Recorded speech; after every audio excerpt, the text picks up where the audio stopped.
We're learning more tonight about a former police officer in Carolina Beach accused of plotting a mass shooting. Christopher Gillum is in custody tonight in the state of Florida.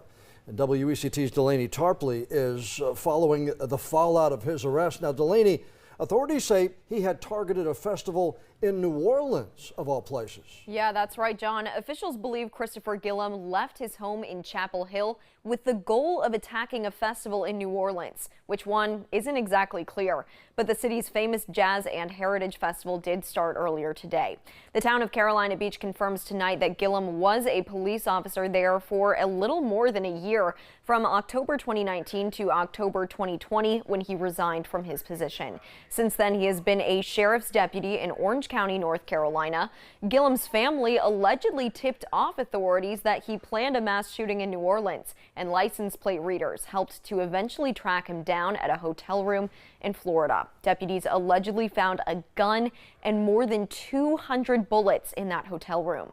Gillum is wanted out of Louisiana for allegedly making terroristic threats, and he will be extradited there. We'll let you know how all of this plays out. Delaney Tarpley, WECT News.